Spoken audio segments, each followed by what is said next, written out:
ఇలాంటి పాలన అందించేటువంటి మా బడ్జెట్ స్కూళ్ళు ముఖ్యంగా ఈ దూరంలో ఉన్నటువంటి ప్రతి విద్యా సంస్థ కూడా విద్యాలయాలుగా వెలుగొందుతూ ఉన్నాయి.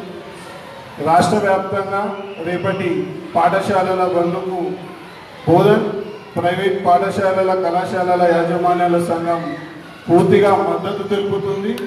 అదేవిధంగా రేపు జరిగే నిరసన కార్యక్రమాల్లో కూడా మేము మా సిబ్బందితో కలిసి పాల్గొంటామని, అనంతరం ఆర్డీఓ గారికి కూడా ఒక మెమోరాండం ఇవ్వడం జరుగుతుంది. దీని తల్లిదండ్రులు, మేధావులు, ప్రజలు అందరూ కూడా ఆదరిస్తారని, మా విన్నపాన్ని వింటారని, వారి యొక్క రూపారెడ్డి గారి యొక్క ఆత్మకు శాంతి కలిగేలా అందరూ కోరుకుంటారని కోరుకుంటున్నాము.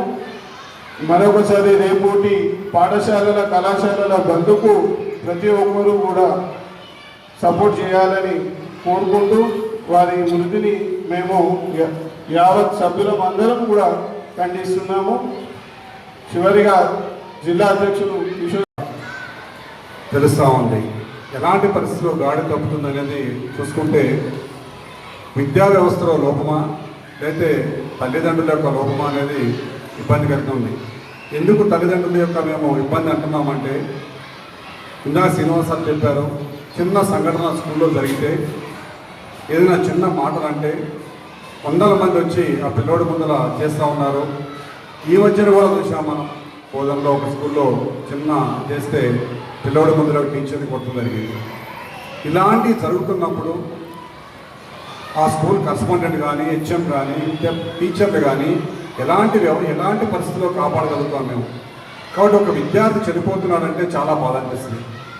ఇప్పుడు ఏమైపోయింది, తల్లిదండ్రులకి ఒకడే కొడుకు ఒకడే కూతురు అయిపోయి వారిని చిన్నప్పుడు ప్రారంభం చేయడంతో ఒక స్టేజ్ వచ్చేసరికి వాడికి దురలవాట్లు అయిపోతున్నాయి.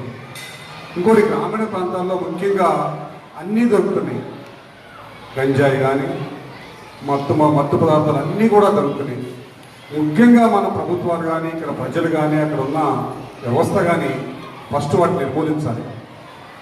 లేని పక్షంలో గ్రామీణ ప్రాంతాల నుంచి వచ్చే విద్యార్థులు ఇప్పుడు పట్టణ దానికంటే గ్రామీణ ప్రాంతాల నుంచి వచ్చే విద్యార్థుల యొక్క లక్షణాలు చాలా భయంకరంగా ఉంటున్నాయి. ఎంతో మేము కాపాడుదామని ట్రై చేస్తే వాళ్ళు అవసరమైతే ఎదురు తిరుగుతున్నారు కానీ లేకపోతే తల్లిదండ్రుల యొక్క ప్రోత్సాహం లేకపోతే ఆ ఊరి యొక్క సభ్యులు కానీ లేకపోతే ఆకతాయాలు తయారైపోతున్నారు.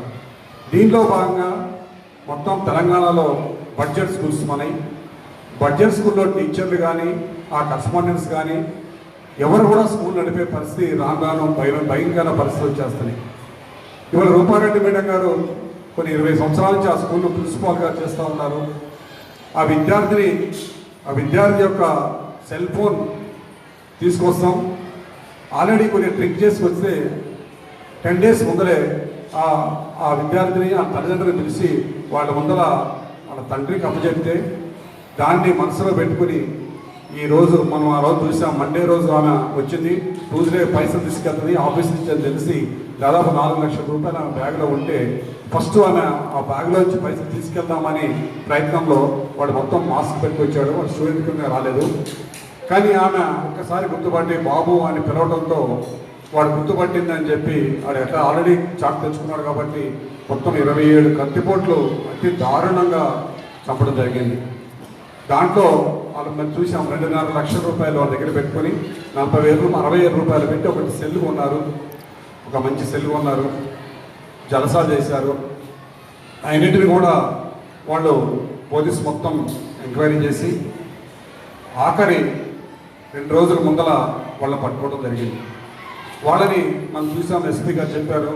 వాడు ఏం చెప్తున్నారంటే మాకు అన్ని అలవాట్లు ఉన్నాయి అనేది స్టార్టింగ్ వచ్చారంటే అంటే మనం తల్లిదండ్రులు మరి రోజు స్కూల్ ఎంతవరకు వస్తే మార్నింగ్ 10 to 9 to 5 మిగతా సెలవు రోజులు ఉన్నాయి. అన్ని అలవాట్లు అయి స్కూల్కి వస్తే స్కూల్ యాజమాన్యం కానీ ఎవరు తట్టుకోలేకపోతున్నారు. కాబట్టి మేము ముఖ్యంగా రిక్వెస్ట్ చేసేది అందరినీ తల్లిదండ్రుల్ని ఫస్ట్ మీ విద్యార్థి యొక్క నడవడికి చెప్పండి. అక్కడ జరుగుతున్న సంఘటనలు మాకు కూడా చెప్పండి. ఏం చేస్తున్నాడు ఈ ఊరిలో కానీ ఇంట్లో కానీ మీ అబ్బాయికి ఏ లక్షణాలు ఉన్నాయో చెప్తే మేము కొంత మార్చుకోగలుగుతాం.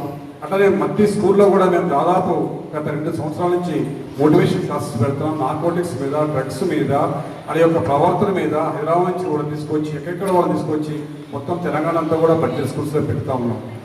కానీ రాను రాను ఇంకా ఎక్కువ తయారవుతున్నారు, కానీ అది తగ్గట్లేదు.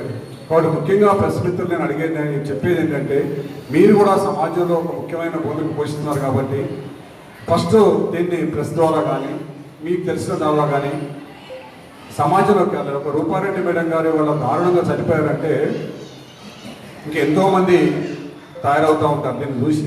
కాబట్టి దీన్ని చూసి భయపడేటట్టు చేయగలగాలి. మనం సమాజంలో విద్యార్థులకు భయపడేటట్టు చేయగలగాలి. ఎలాంటి పరిస్థితుల్లో చేయగలుగుతాం, అలాంటి సూచనలు కూడా అవసరం. ఇవాళ చూసాం ప్రెస్ పత్రికల్లో చాలా బాగా మెయిన్ పేపర్స్లో రాశారు, ఫ్రంట్ పేపర్లో రాశారు దీన్ని తీవ్రత తెలుసుకుని. కాబట్టి అలానే మనం కూడా మన సరౌండింగ్స్లో ఎలాంటి ఎక్కడెక్కడైతే తప్పులు జరుగుతున్నాయో మీకు అంతా తెలుస్తూ ఉంటాయి. కాబట్టి అటు పోలీస్ ద్వారా కానీ ఇంక ద్వారా కానీ మనం ఆ రక్షణ చర్యలు తీసుకుంటే మనం సేఫ్ అవుతాం. కాబట్టి ఇవాళ ప్రిన్సిపాల్ మేడంనే కాదు, బయట వాళ్ళు కూడా చంపేస్తూ ఉన్నారు, చూస్తాం.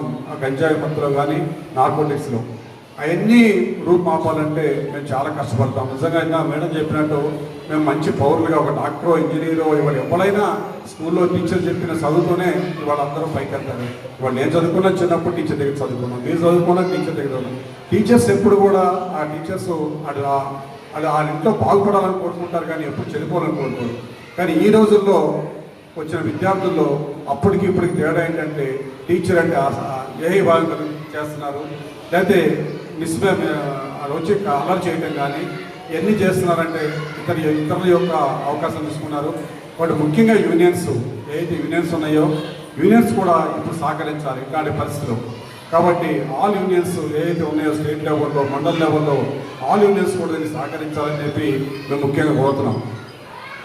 ముఖ్యంగా మేము ప్రతి విద్యార్థి మీద ఇప్పటి నుంచి ఆ యొక్క లక్షణాలు కానీ ఎట్లాంటి లక్షణాలు కనపడితే మేము ఆ తల్లిదండ్రులకు అప్పచెప్పడం కానీ లేకపోతే పంపించేయటం కానీ మారుతాడా లేదా అనే దాని మీద ప్రతి స్కూల్ కూడా ఇక మేము కఠినమైన చర్యలతో ముందుకు వెళ్తామని చెప్తున్నాం. ఎందుకంటే మేము చెప్పినా కూడా పేరెంట్స్ చెప్తే మళ్ళీ ఎవరో తీసుకొచ్చేసి మళ్ళీ మాకే రుచి వెళ్తున్నాము.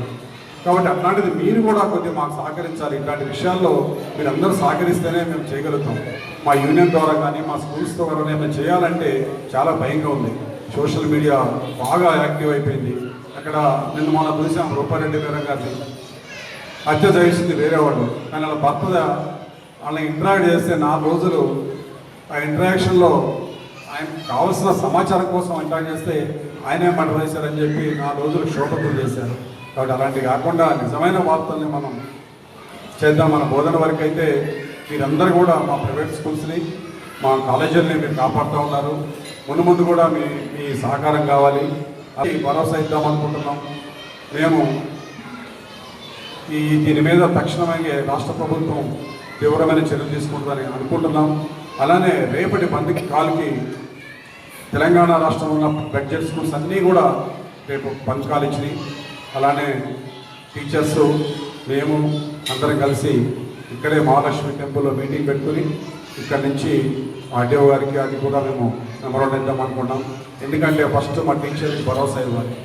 ఇవాళ భయపడిపోతున్నారు, ఏంటి పరిస్థితి, మీరు బయటికి వెళ్ళిపోతారు, మేము కంపల్సరీ ఏదో ఒకటి అనాల్సి వస్తుంది, కొన్ని పరిస్థితుల్లో అనాల్సి వస్తుంది. అట్లాంటప్పుడు మేము ఏంటి అంటారు. కాబట్టి దీని కనుక మనం తక్కువపోతే రానున్న విద్యా వ్యవస్థలో అంతా కూడా విచ్ఛిన్నమైపోయి అందరూ ఉగ్రవాదులుగా తయారవుతారు. కాబట్టి మేము టీచర్లకు భరోసా ఇస్తూ మా విద్యా సంస్థలను కాపాడుకుంటూ రూపారెడ్డి మేడం గారికి ఆత్మ చేకూరాలని, వారి సేవలు సూర్యాపేట ఇన్ని కూడా చెప్తా ఉన్నారు. ఎంతో క్రమశిక్షణ గల ప్రిన్సిపాల్ మేడం ఆమె. అలాంటి మేడం అనేది దారుణంగా చంపారు. కాబట్టి ఆమె ఆత్మకు శాంతి చేకూరాలని కోరుకుంటూ మీ సహాయ సహకారాలు ముందు కూడా మాకు ఇలానే ఉండాలని కోరుకుంటూ ముగిస్తున్న జై ప్రకటిస్తున్నాం. ఈరోజు నల్లగొండ జిల్లా Nagarjuna school principal madam Rupa Reddy గారు, వారిని అత్యంత దారుణంగా 10వ తరగతి విద్యార్థులు చంపడంతో ఈరోజు మా ట్రస్మా బోధన్ డివిజన్లో ఉన్న స్కూల్ కరస్పాండెన్స్ మిత్రులందరూ కూడా ఇక్కడికి హాజరయ్యారు. వారికి మనస్ఫూర్తిగా నమస్కరిస్తూ ముఖ్యంగా పత్రికా మిత్రులకు, ప్రింట్